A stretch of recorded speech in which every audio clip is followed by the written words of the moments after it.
આ દુનિયામાં સુખિયા થવા માટે, દુઃખથી મુક્ત થવા માટે, દર્દ મુક્ત થવા માટે, સુખયુક્ત થવા માટે ઘણા બધા પ્રયાસો છે. એમાં એક પ્રયાસ છે જનમંગલ નામાવલી. જનમંગલ નામાવલીનો મહિમા આપણે ઘણીવાર કહ્યો છે. ઘણા બધા મુમુક્ષુઓ, શ્રદ્ધાળુઓને એક સંકલ્પો હોય છે કે જનમંગલનું પુરુષ ચરણ એટલે શું, કઈ રીતે કરાય, કયા કયા નિયમ પડાય વગેરે વગેરે ઘણી બધી જિજ્ઞાસાઓ લોકોને રહેતી હોય છે. ત્યારે ભગવાનના ભક્તોને માટે સમ્યક પ્રકારે આખી વાત કરવી છે. ધ્યાનથી એક એક શબ્દને છેલ્લે સુધી સાંભળવા જરૂરી છે. મહારાજના ચરણોમાં પ્રાર્થના કરીએ કે જે હરિભક્તો આ વાતને સાંભળી અને આ વિધિ વિધાન સાથે, શ્રદ્ધા અને એકાગ્રતા સાથે જે ભગવાનના ભક્તો પાઠ કરે, પુરસ્ચરણ કરે, મહારાજ એના તમામ શુભ મનોરથો મહારાજ પૂર્ણ કરે, મહારાજ એમની પ્રાર્થના સાંભળે, એના દુઃખ દર્દ મહારાજ દૂર કરે, એવી તમામ સંતો આપ સૌ હરિભક્તો માટે ખાસ પ્રાર્થના કરીએ છીએ. સૌ પ્રથમ જોઈએ કે જનમંગલનું પુરસ્ચરણ શા માટે, એનું ફળ શું છે? તો પહેલી વાત સ્પષ્ટ કરીએ. જનમંગલનું પુરસ્ચરણ એવું છે, ધર્મ, અર્થ, કામ અને મોક્ષ ચતુર્સિદ્ધિ, ચારેય સિદ્ધિને આપનારું જો કોઈ હોય તો એ છે જનમંગલ પુરુષચરણ. જીવનમાં કંઈ પણ ઉપાધિ હોય, દુઃખ હોય, તકલીફ હોય, મુશ્કેલી હોય, એને દૂર કરવા માટે જનમંગલનું પુરસ્ચરણ ભગવાનના ભક્તો અને સંતો કરતા હોય છે.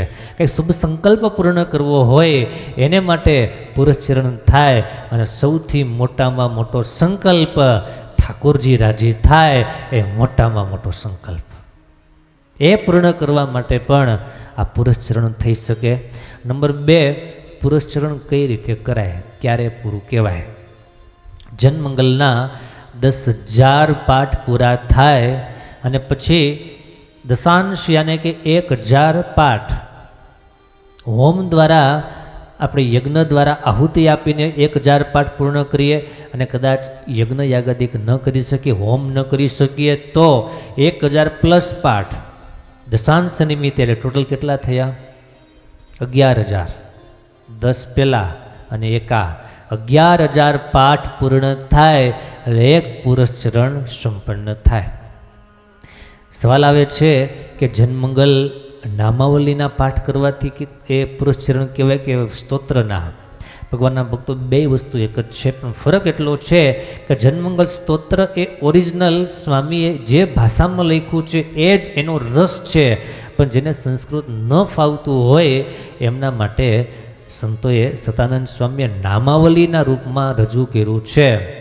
પણ જેને ખરેખર પુરસ્ચરણ કરવું હોય એમણે સ્તોત્રનો આગ્રહ રાખવો, એમાં શ્રદ્ધા તમારી ટકી રહેશે, નામાવલીમાં વાર વધારે લાગે અને સ્તોત્ર જલ્દી સંપન્ન થાય. સ્તોત્ર છે તમારી એક ફાવટ આવી જાય પછી 1.5 થી 2 મિનિટમાં સારી રીતે પાઠ કરો તોય 1.5 થી 2 મિનિટમાં પૂર્ણ થાય, ત્યારે નામાવલી 7 થી 8 મિનિટ જેવો સમય લઈ લે. પછી બહુ સ્પીડ કરવા જાઓ અને પછી મંત્ર ઉચ્ચારણ બરાબર થાય નહીં, એનો એ લાંબો કાંઈ અર્થ નહીં. તો નામાવલી કરો અથવા સ્તોત્ર કરો, જે કરો તે પણ શુદ્ધ ઉચ્ચારણ સાથે કરવું. ઘણા એમ કહેતા હોય કે અમે પાઠ દરરોજ સાંભળી લઈએ, તો સાંભળવાથી પુરસ્ચરણ કર્યું કહેવાય નહીં. પુરસ્ચરણ મુખે કરીને, જીહવાએ કરીને, કંઠે કરીને કરવાનું હોય, માટે બોલીને પાઠ કરવાનો છે, સાંભળીને નહીં. એવું તમે કરી શકો કે સાંભળતા સાંભળતા સાથે સાથે તમે પાઠ ઝીલી શકો, સાથે પાઠ કરી શકો, તો કાન દ્વારા પણ પાઠ સાથે થાય અને મુખ દ્વારા પણ પાઠ થાય, પણ મોઢું બંધ અને પાઠ ચાલુ એ સંભવ નથી. માટે જનમંગલના પાઠ મુખે કરીને થાય, કંઠે કરીને થાય. નિયમો કયા કયા પાડવાના એ પણ એક પ્રશ્ન આવતો હોય છે, એનું પણ સ્પષ્ટીકરણ કરી લઈએ. પહેલી વાત એ કે સૌથી પહેલો નિયમ કે ઉચ્ચારણ શુદ્ધિ સાથે પાઠ કરો.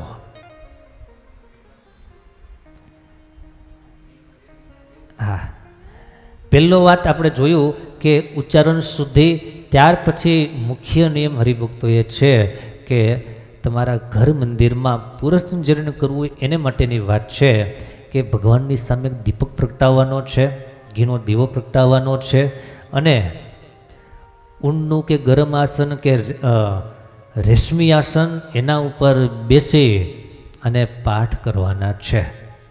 નીચે બેસવામાં તકલીફ હોય એવા હરિભક્તો ખુરશી ઉપર બેસીને પણ પાઠ કરી શકે છે.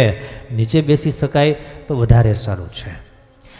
પછી આગળની એક વાત કે જેટલા દિવસ પાઠ પુરુષચરણ પૂર્ણ ન થાય ત્યાં સુધી સમ્યક પ્રકારે બ્રહ્મચર્યનું પાલન કરવાનું છે. સ્ત્રી પુરુષો બધાએ બ્રહ્મચર્યનું પાલન કરીને પાઠ કરવાના છે. પુરુષચરણ કરવાનું છે.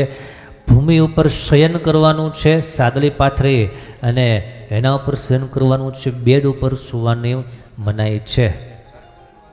હા, ગાડલું આલે ગોદડું આલે પણ ભૂમિ શયન બનતા સુધી ભૂમિ શયન કરવાનો આગ્રહ અવશ્ય રાખવો.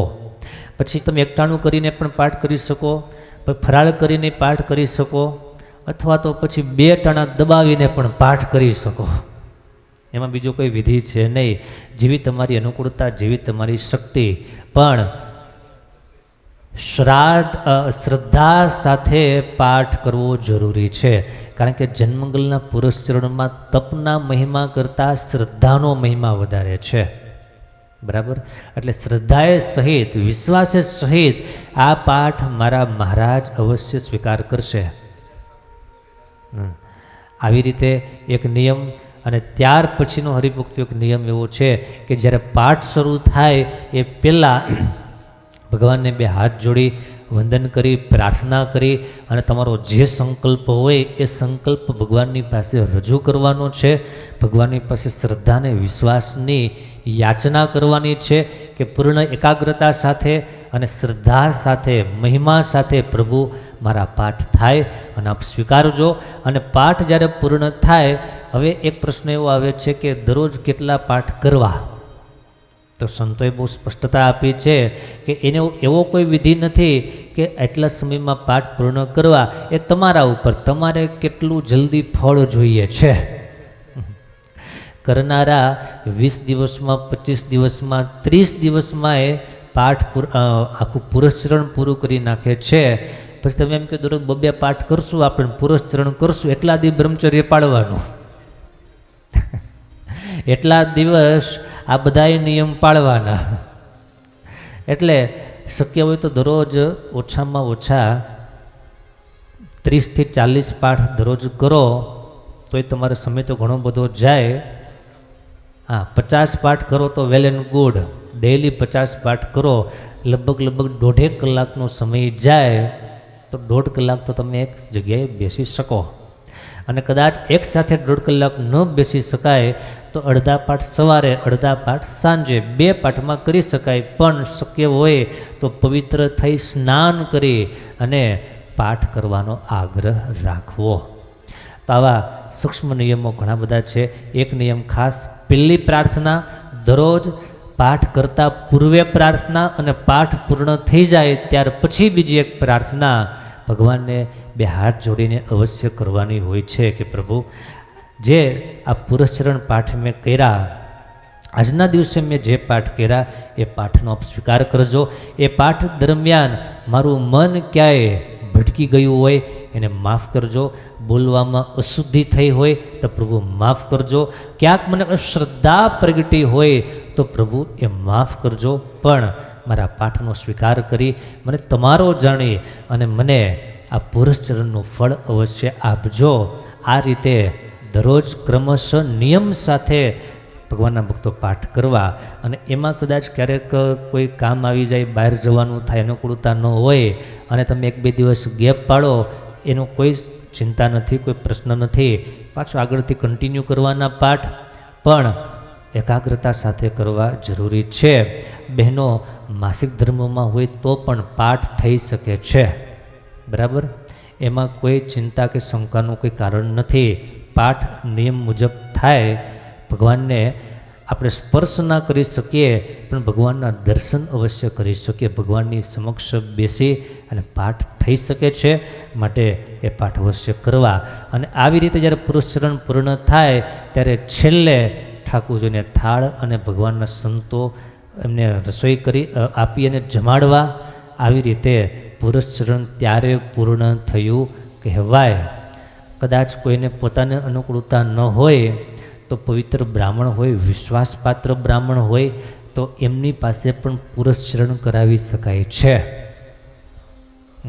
પણ એ રૂપિયાના જોરે કરીને નહીં, એ બ્રાહ્મણ એ ભૂદેવ લે આ 10,000 રૂપિયા પકડ અને પાઠ કરી નાખ, એમ નહીં. એને પણ વિનંતીના સ્વર સાથે, ભક્તિભાવ સાથે, વિનમ્ર થઈ બે હાથ જોડીને એને વિનંતી કરવામાં આવે કે તમે મારા વતી આ પાઠ આટલા કરો અને મારું પુરસ્ચરણ પૂરું કરાવો. આવી વિનંતી સાથે એને પાઠ કરવા માટે વિનંતી કરીએ અને યથાયોગ્ય સારામાં સારી દક્ષિણા આપી એને પ્રસન્ન કરીએ. કારણ કે બ્રાહ્મણોસ્ય મુખમાસિત, બ્રાહ્મણ છે ભગવાનનું મુખ છે, માટે એને દક્ષિણા આપી પ્રસન્ન કરી અને એની પાસે પણ પુરસ્ચરણ કરાવી શકાય. તો આવી રીતે જન્મંગલના પુરસ્ચરણનો વિધિ સત્સંગી જીવનમાં જે લખેલો છે એને આધારે આપણે આ વાત આજે કરી. જે ભગવાનના ભક્તોને આ પુરસ્ચરણ કરવું હોય એમને એક એક વાત જરા ધ્યાનથી એકવારમાં કદાચ યાદ ન રહીએ, 2-3 વાર રિપીટ કરીને પણ આ વાત સાંભળી લેવી. મુખ્ય મુદ્દાઓ જે હતા, નામાવલી કે સ્તોત્ર બે ચાલે, પણ સ્તોત્ર શ્રેષ્ઠ. સત્સંગી જીવનના મહાત્માના 6થા અધ્યાયમાં મુક્તાનંદ સ્વામીએ આ વાત આપેલી છે. કદાચ તમારે વાંચવું હોય તો સત્સંગી જીવનમાં મહાત્મા વિભાગના 6થા અધ્યાયનું પઠન કરી અને વિશેષ તમે આને સ્પષ્ટતા કરી શકો છો. તો જે લોકોના પ્રશ્નો હતા, જન્મંગલ એટલે ભગવાન સ્વામિનારાયણના 108 નામ, જન્મંગલ એટલે સારાએ સત્સંગી જીવનનો સાર, અને જન્મંગલ એટલે ભગવાન સ્વામિનારાયણની તમામ લીલાઓનું એક શોર્ટ. એવો મોટો મહિમા જન્મંગલનો છે. સારા સંતો, ઘણા બધા હરિભક્તોએ આ જન્મંગલના પુરસ્ચરણો કરેલા છે, મહારાજને રાજી કર્યા છે. અને જેમણે રાજી કરવા માટે પાઠ કરવા હોય એવા ભક્તો પણ આવી રીતે પુરસ્ચરણનો વિધિ જે ક્રમમાં બતાવેલો છે એ રીતે જ એને ફોલો કરવા, જેથી ભગવાન પ્રસન્ન થાય. વિષ્ણુ સ્તોત્રના પાઠ છે, વિષ્ણુ સહસ્ત્રના પાઠ, સર્વમંગલ સ્તોત્રના પાઠ છે, એ બધાનો પોતાનો મહિમા છે. પણ શોર્ટ એન્ડ સ્વીટ, એકદમ ટૂંકું પણ ખરું અને એકદમ પરફેક્ટ પણ ખરું એવું આ જન્મંગલ સ્તોત્ર બહુ શક્તિશાળી છે, બહુ પ્રભાવશાળી છે. જેણે આના પુરસ્ચરણ કર્યા એ બધાના પોતાના અનુભવ રહ્યા છે કે આ પાઠે કરી અને જીવનમાં ઘણું પ્રાપ્ત થયું છે. સ્તોત્રમાં શ્રી કૃષ્ણ શ્રી વાસુદેવની ઉપરનું જે હોય અને એ સ્તોત્ર પતે પછી જે હોય છે એ બોલવાનું કે નહીં? પ્રારંભમાં એટલે પહેલા દિવસે દરરોજ જ્યારે પાઠ શરૂ કરો ત્યારે પહેલી વાર બોલવાનું અને છેલ્લી વાર બોલવાનું. પહેલા અને છેલ્લા પાઠમાં પહેલું અને છેલ્લું બોલવું. નમો નમઃ શ્રી હરે બુદ્ધિદાય દયાવતે ત્યાંથી શરૂ કરી અને આખો પાઠ પૂરો કરવાનો. ઇતિ જન્મંગલ સંગીતમ, ત્યાં સુધી આખો પાઠ પૂર્ણ કરવો. પહેલી વાર અને છેલ્લી વાર બધા જ પાઠમાં એ બોલવું જરૂરી નથી. બીજો પાઠ જ્યારે શરૂ કરો, પહેલો પાઠ પૂર્ણ થઈ ગયો, પછી બીજો શરૂ કરો ત્યારે શ્રી કૃષ્ણ શ્રી વાસુદેવોથી શરૂઆત થાય અને સર્વમંગલ સદ્રૂપ નાના ગુણ વિશિષ્ટિત ત્યાં એ પાઠ પૂર્ણ થાય. ત્યાંથી જ પાછો ત્રીજો પાઠ શરૂ કરી દેવો, શ્રી કૃષ્ણ શ્રી વાસુદેવો. આવી રીતે આપનું સ્પષ્ટતા બહુ સારી, બહુ જરૂરી હોય, એટલે એ પણ હરિભક્તો ખાસ ધ્યાનમાં રાખજો. આ શબ્દોની સાથે આ વાતને અહીંયા પૂર્ણ કરીએ. મહારાજના ચરણોમાં પ્રાર્થના કરીએ કે જે હરિભક્તો આ વાતને સાંભળી અને આ વિધિ વિધાન સાથે, શ્રદ્ધા અને એકાગ્રતા સાથે જે ભગવાનના ભક્તો પાઠ કરે, પુરસ્ચરણ કરે, મહારાજ એના તમામ શુભ મનોરથો મહારાજ પૂર્ણ કરે. મહારાજ એમની પ્રાર્થના સાંભળે, એના દુઃખ દર્દ મહારાજ દૂર કરે, એવી તમામ સંતો આપ સૌ હરિભક્તો માટે ખાસ પ્રાર્થના કરીએ છીએ.